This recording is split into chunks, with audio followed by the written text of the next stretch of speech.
Breaking news చూస్తున్నాం. ఆగ్నేయ బంగాళాఖాతంలో ఏర్పడిన అల్పపీడనం స్థిరంగా కొనసాగుతుంది. ఇది నిన్న రాత్రి తీవ్ర అల్పపీడనంగా మారి పశ్చిమ వాయువ్య దిశగా పయనించడం ప్రారంభించింది.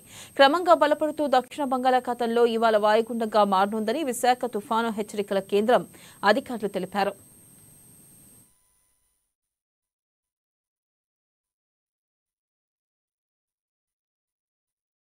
ఇక అనంతరం వాయువ్య దిశగా కదులుతూ 27 సాయంత్రానికి తమిళనాడు శ్రీలంక తీరాల వైపు వెళ్లనుందని, శ్రీలంక సమీపంలో తీరం దాటే సూచనలు ఉన్నాయని వెల్లడించారు. దీని ప్రభావంతో దక్షిణ కోస్తా జిల్లాల్లో ఇవాళ నుంచి 1-2 చోట్ల తేలికపాటి నుంచి మోస్తరు వర్షాలు కురుస్తాయని వివరించారు.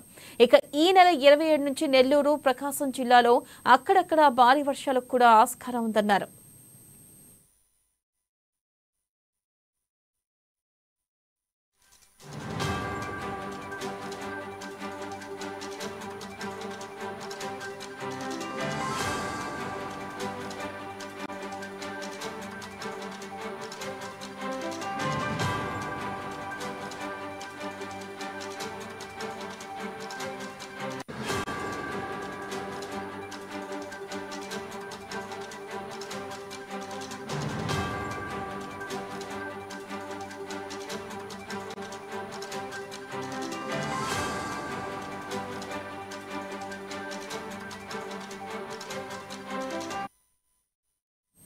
ఇక రాయలసీమ జిల్లాలో చెదురుమదురు వర్షాలు పడే సూచనలు ఉన్నాయని వాతావరణ శాఖ అధికారులు తెలిపారు.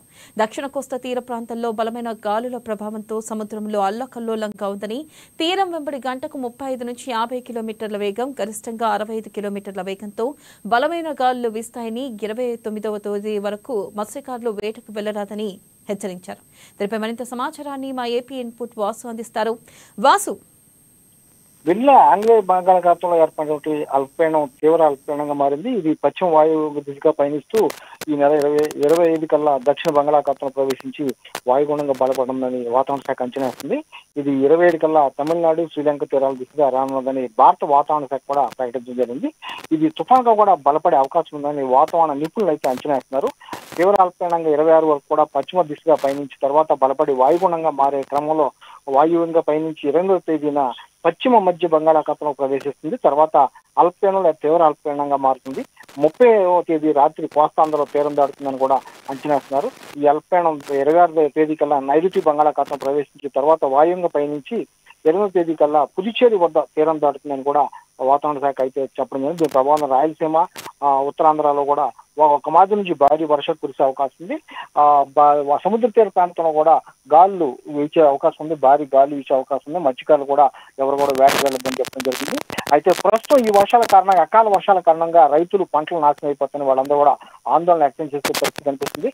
మొత్తానికి ఈ గాలులు ఎక్కువగా ఉండటం వల్ల సముద్ర ప్రాంతంలో మత్స్యకారులు ఎవరు కూడా వేటకు వెళ్ళొద్దని ఇప్పటికే విశాఖ వాతావరణ శాఖ కూడా హెచ్చరించడం జరిగింది. వెనుల రైట్, థ్యాంక్ యూ వాసు.